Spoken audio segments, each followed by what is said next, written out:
basic positions is a 3 level. It's level 1, 2, and 3. The first one is arm position for your arms. You can do different movements from these positions. Number 1, and this is from my classic style learning and my fusion style study. So the first position is the arms down near the waist line, and they are rested. The hands are rested, as you can see, and the elbows are coming in towards the waist. Not like all the way in, like the elbows are touching the waist, but in that general direction, as you can see, from the side and from behind. Okay? So, from that position, you can do a lower snake arm or other hand movements or whichever. We'll get to that. Okay, then we have, that's position 1. Then we have position 2, arm position 2, which is higher up. I keep my arms rounded from my fusion style training. The older style arms would be out to the sides completely. With the fusion style, it's more rounded shape where the arm is in an arch. The elbows have a slight bend to them in a circular manner instead of just out to the side with a slight downward bend. This has a circular bend. And the hands are still in a rested position. So you see here. And it's on the level with the shoulder, so it's shoulder level. Remember to keep your shoulders back and down to give you that right line. And you can do it either out or circular, which gives the hands and the arm angle on a diagonal, like so. Then we have position 3, which is above the head. Now position 3, the arms come up, framing the face and head mostly.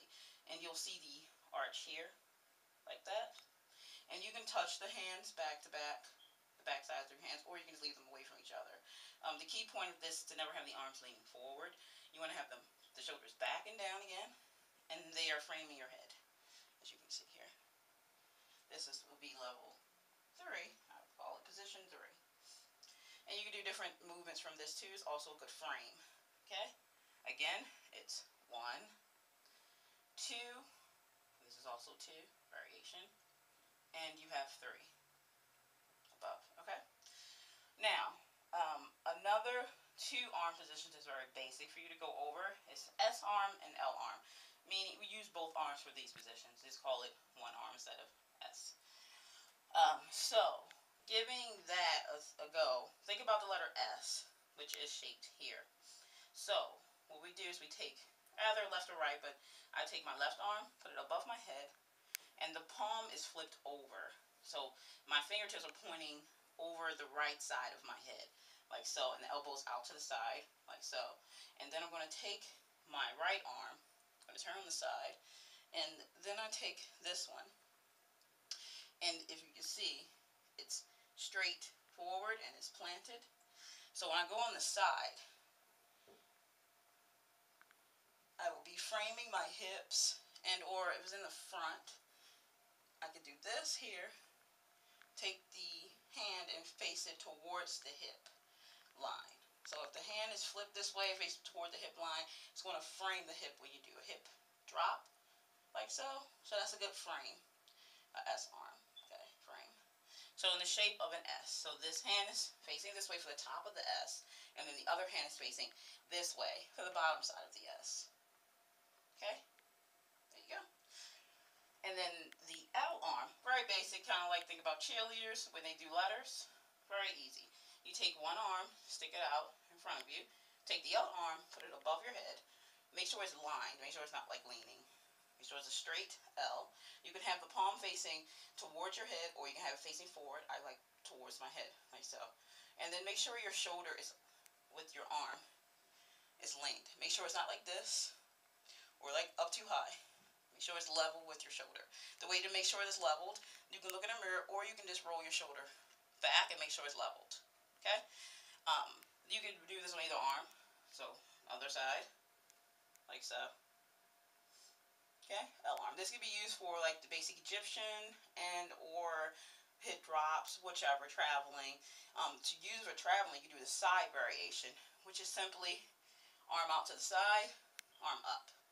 So you can do travels like so, and if you want to go the other way, travel the way the arm is out. Okay? So you get that, very basic. Letter S and letter L. Just make the shapes with your arms. Okay, and if you need to rewind this, rewind it to go over the S. The hand placements are a little odd sometimes. Okay, now, one of the most used moves for arms, whether you're beginner or advanced or intermediate, whichever, would be the snake arm. Now, snake arm can be done in position 1, 2, and 3, and it has, I do it in a 4-point and a 5-point. 4-point is more basic, 5-point for more intermediate dancers, but I teach 5-point from the beginning, so that way you get used to the shoulder roll integrated with that. Now, if we do a lower position snake arm, it starts with the elbow instead of the shoulder. So you go elbow out, wrist up, hands and then fingers down. Again, starting from position 1, elbow out. So think about elbowing someone you don't like, elbow them. So you want to go elbow, turn the wrist, push the wrist up, hand flips, fingers down. So 4 points. Elbow, wrist, hand, and fingers. And you know this snake arm goes all the way up and down because it goes back to position 1. Now, snake arm from position 2, from the rounded, or from out to the side. We can do off from the side here. This adds a 5-point with shoulder roll. So you roll your shoulder back. And if you don't know shoulder roll, you just break these movements down. You go shoulder roll, elbow out, which is elbow, and you notice the arm angle changes. The forearm comes on an angle because the elbow is pointed outward. Then you take wrist up, hand, and then fingers down. Again, shoulder, shoulder, elbow, wrist, hand, and fingers. Other side, shoulder, elbow, wrist, hand, and fingers. And then snake arm. Okay, this is position 2. Okay. And it's a push and pull movement once you get them going. And the way you alternate is you do shoulder roll, elbow, wrist, hand, fingers. When your fingers come down, you do shoulder, elbow, wrist, hand, and fingers. It's once you get to the end of that, that one begins. And then you become more natural with it, knowing when to alter. So when that shoulder is going roll, elbow, wrist, hand, fingers. And when the elbow starts to bend, the shoulder will drop, meaning, oh, it's time for me to roll the other side, okay? But we'll go over snake arms in another video separate. I won't go too much into that. Then we have position 3. Up above the head, from position 3, remember to frame and not have your arms forward, you want them framing. Now this one is a bit simpler, less arm and elbow, the wrist with wrist power this time. So I want you first take your hand and push your wrist outward, then pull the wrist in. Push it out and pull it in. Do the other side, push out, pull in, push out, pull in. Okay, so with that, how you make it a snake arm is you can let the arms just follow that movement. Okay, then it becomes a snake arm. Upper snake arm for level 3 would be with a level change, I call it. So when you push the wrist, when you push your wrist outward, do a level change that's coming down an angle. So you go down, and when you come up, you push back up towards the head. So like so.